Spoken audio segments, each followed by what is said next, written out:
Биздин каналга жазылып, акыркы болуп жаткан жаңылыктарды билиңиздер. 11 адам 1 саатта каза болду. Колумбияда студенттик автобустун катышуусунда жол кырсыгы катталып, 11 адам каза болгон. Чет элдик ЖМКлардын маалыматы боюнча кырсыкка 26 жүргүнчүсү бар автобус кабылган. Алардын 23-ü Киндио департаментинен келе жаткан Гумбольдт университетинин мугалимдери жана студенттери. Алдын ала маалыматтар боюнча айдоочу техникалык мүчүлүштүктөн улам ролду башкара албай калган. Унаа тосмону катуу сүзүп, жүргүнчүлөрдүн бир бөлүгү терезеден ыргып чыгып бийиктиктен түшүп кетти. Жабырлануучулар медициналык мекемелерге жеткирилди. Россиянын тышкы иштер министри Сергей Лавров тарыхый түштүк орус аймактары улуттук өздүк аң сезим жана элдердин өзүн өзү аныктоо укугу аттуу конференцияда сүйлөп жатып, Украина менен жаңы сүйлөшүүлөрдүн айлампасына даярдык жүрүп жатканын билдирди. Бул тууралуу РИА Новости жазып чыкты. Анын негизги билдирүүлөрү төмөнкүлөр. Тынчтык жолу менен жөнгө салуу тууралуу. Россия дайыма Украина менен тынчтык сүйлөшүүлөрүнө ачык экенин белгилеп келет жана байланыштан баш тарткан эмес.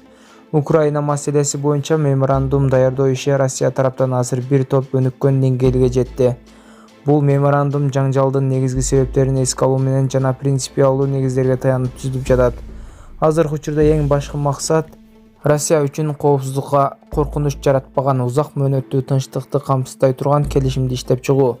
Россия эч ким менен касташкысы келбейт жана бунун уставын урматтоо менен адилеттүү кызматташтыкка кызыктар. Айрыкча акыркы жылдары Украина багытында жасалып жаткан ар бир иш күнү мага дагы бир ирет Россия туура жолдо экенин далилдейт, деди Сергей Лавров.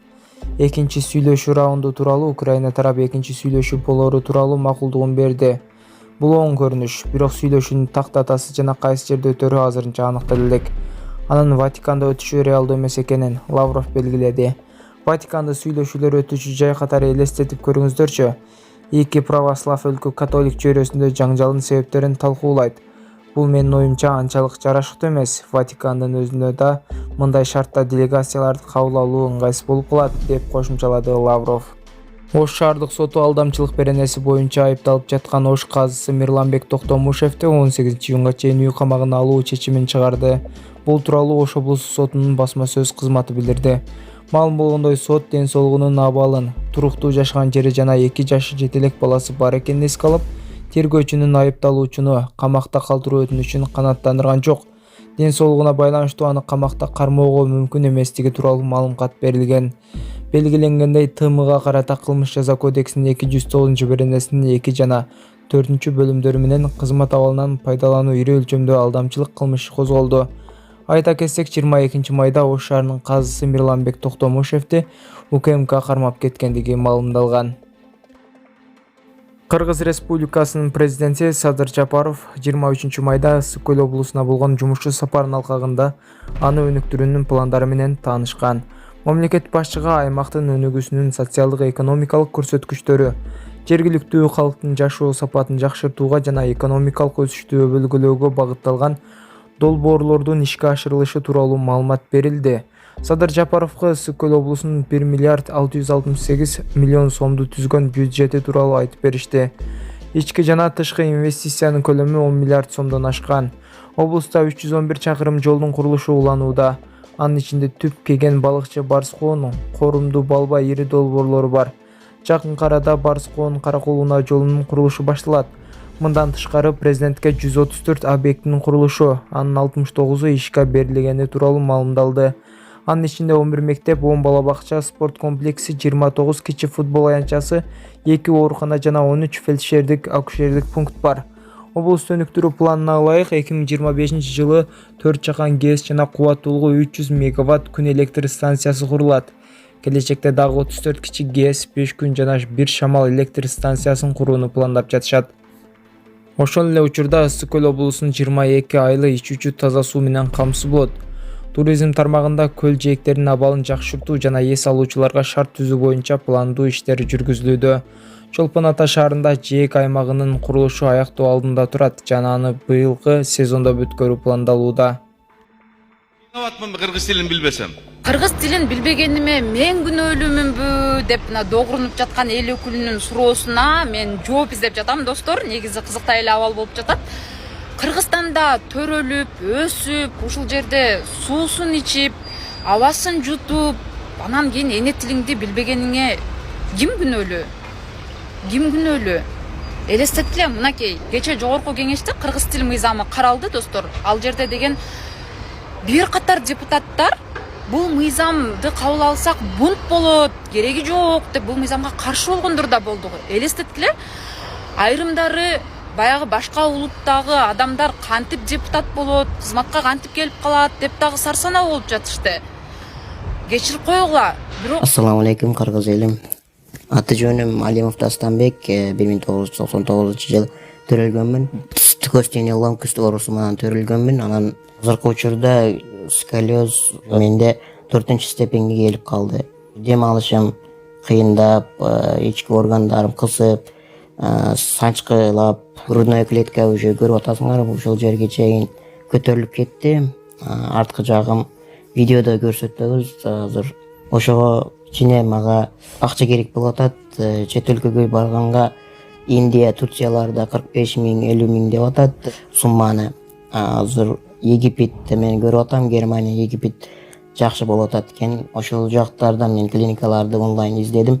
Ал жактарды сүйлөшүп көрбөдүм, бирок отзывдарын көрдүм. Алар кымбатыраак айтып калышы ыктымал. Ошондуктан мага кичине жардам берип коюшуңарды суранам, кыргыз элим. Силердин 100 сомуңар менин өмүрүмдү сактап калышы мүмкүн да. Силердин 1 литр бензиниңер же магазинден алып иче турган суусундугуңардын акчасы бир эле менин өмүрүмдү сактап калышы мүмкүн. Аллах таалам үчүн жардам берип коесуңар деп суранам. Банк номерим 51 менен 191430 деп Дастанбек А деп чыгат. Сбербанк карталар видеонун астында жазылган болот. Сбербанк картамдагы жазсаңыздар Дастанбек А деп чыгат. бирок кыргыз тилин билбеген адам эл менен кантип баарлашат? Ал кантип депутат болот? Ал эл көйгөйүн кантип чечет? Элдин көйгөйүн кантип түшүнөт деген суроолор бар да. Анан кайсы эле өлкө өз тилин билбеген адамдарды алып барып депутат кылып же бир кайсы кызматка дайындап атыптыр. Мына алыс кетпейли, Орусияны эле алалы. Алар керек болсо мигранттардын балдарына чейин орус тилин билиши керек, орус тарыхын билиши керек деп ар кандай мыйзамдарды кабыл алып, экзамендерди киргизип жатпайбы? Анан биз эмне үчүн кыргыз тилин билбегендерди алып барып алып эл өкүлү кылышыбыз керек экен? Эмне үчүн биз кыргыз тил мындай мыйзамын ушундай четке кагып, чанып, кеченки жыйындан мынакей мен бир нече депутаттын сүйлөгөн видеосун мен ушул жерге коем, достор. Өзүңөрдүн пикириңерди жазгыла, айткыла, ушул нерсе туурабы, туура эмеспи? Оюңарды калтыргыла. 35 жылдан ашты мен мектепти бүткөндө. Мен виноватмын кыргыз тилин билбесем. Туура, менде да күнөө бар. Окубадым мен. Тимели патриот болуп эле бар. Патриотизм башка нерседе. Ел үчүн, журт үчүн, мамлекет үчүн иштегенде патриотизм. Ана сүйлөп койсо эле патриотизм боло бербейт. Лже патриот боло бербей келечи бардыңар. Орустар, немистер, башка улуттагылар кантип депутат болот? Алар эл эмеспи? Конституцияда жазылып турат. Кыргызстанда Кыргызстандын жашаган элдери гана ошол өзөгүн түзөт мамлекеттүүлүктүн деп. Кыргыз эл бизде, башкасы эл эмеспи? Понимаете, некоторые законопроекты, они явно противоречат Конституции. Это мы для чего создаем? Мы создаем какую-то нездоровую конфликтную ситуацию. Буну карашыбыз керек деп жүрүп, биздин мамлекеттик тилдин акыбалын бүгүн көрүп атасыңар. Өтө кейиштүү. Биз каттуу талап кылышыбыз керек бардыгынан. Качан мамлекеттик тилди өнүгөт? Биз башкаларга жакшы көрүнөбүз деп, популист болуп, убактылуу бир упай топтойбуз деп жүрүп мына ушуга келдик да. Ошончо кыргыз мамлекетинде жашап атабы? Кыргыз мамлекетинде иштеп атабы? Мамлекеттик тилди билсин, сүйлөсүн. Туурабы? Анан кийин эч кандай кошоматтын кереги жок бул жердечи, жакшы көрүнүштүн. Андыктан Мелис мырза, биз бул мыйзамды толугу менен колдошубуз керек.